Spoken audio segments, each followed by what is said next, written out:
Back with you on the Market Day Report. We're coming down the home stretch of Wednesday here. And let's take a look at your grain trade to see if it's able to regain its composure here a little bit. We've been under a lot of pressure all day long. So let's start with that corn market and see what it's doing right now. On the corn futures, we've been trading roughly about a nickel lower for most of the day. Right now we're down 6 3/4 lower at 3.48 1/4. That's a penny off of our low of the day. There for a while we were down a little over 7 cents.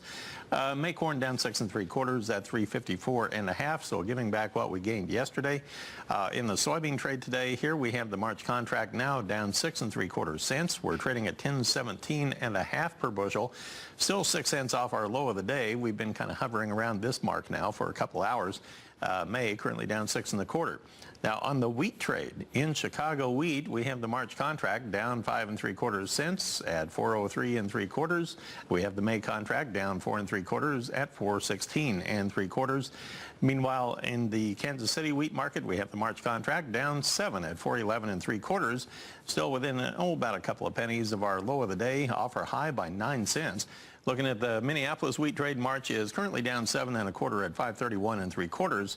And in the cotton market, we have that March contract after trading lower most of the morning. We're now up 9 points at 69.83 in a very quiet trade. Let's go to Chicago, talk with Todd Bubba Horwitz of BubbaTrading.com at the edge of the CME Group trading floor. And Todd, thanks for joining us here today. Softer tone in the grain segment, and it just is relentless. It just hasn't really quit all day long. Good afternoon, Marlon. You know, look, the markets are closed. We can talk about the prices, we can talk about the action, but the bottom line, there's no volume. There's nobody here. There's nobody trading, and other than people that own them, nobody really cares. It's a kind of market you expect this at this time of the year. Most people are on vacation. I think what the biggest thing we have to take away from this hour, there's some very key levels to watch. One thing about markets is the technicals don't change no matter what the markets are doing, and I think we got to watch that 1020 level in beans. I think you saw yesterday, we saw that late close that run over 1020, and then today we've been below it all day again. I think today's close will be important from a technical standpoint. If we stay under 1020 again, I think we got more pressure on the downside.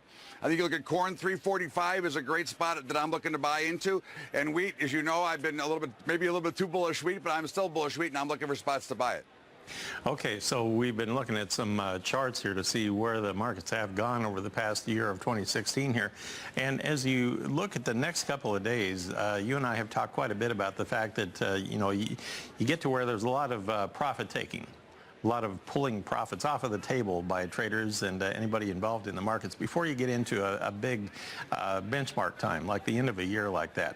How much is that going to really throw a monkey wrench into the trade and make it ignore fundamentals here in the next couple of days?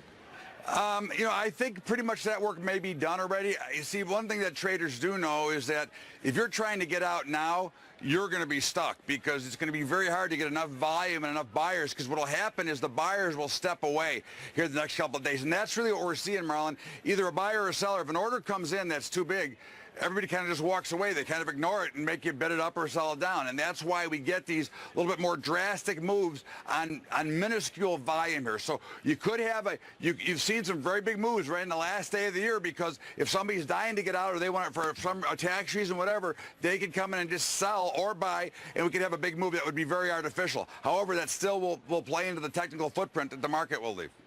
And we'll pause for a little break here, Todd, and I want to get your thoughts on this livestock trade, the outside markets. Maybe you can give us a feel for just how thin the volume is on the trading floor out there today. When we come back in just a moment, our guest, Todd Horwitz, will be back in a moment.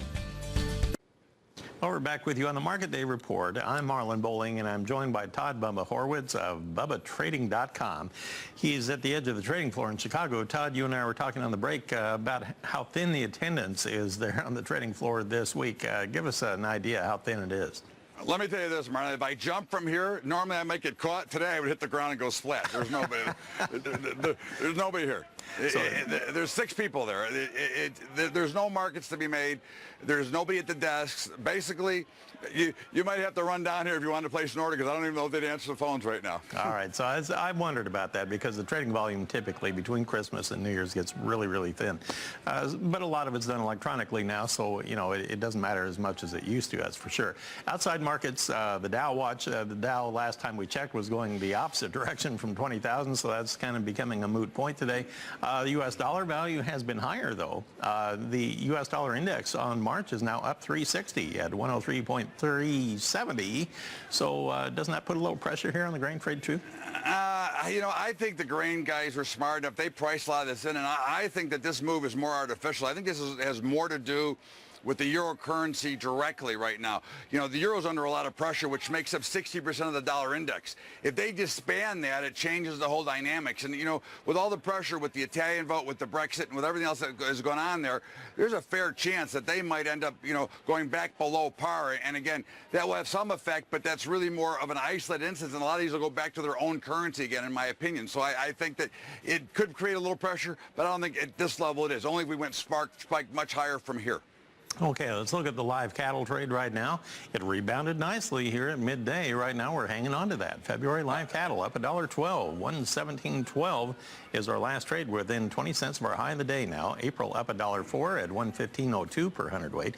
Feeder cattle trade, here we have the January up $1.75. Look at them go. March up $1.15 at 127.10 per hundred. So very strong markets here on the cattle complex. Were you surprised at that or not today? Well, I was surprised until I looked at the volume, and the volume didn't register, as I told you to break it. The volume registered. If it was a heart patient, they would call it dead, because you can barely see any volume, and I think that this would be a problem. If somebody really wanted to sell and get out here, they could never get out at these prices. These are more of a flotation of lack of any interest, so we're seeing some buying in the futures market. I think really we're going to see some selling coming in soon.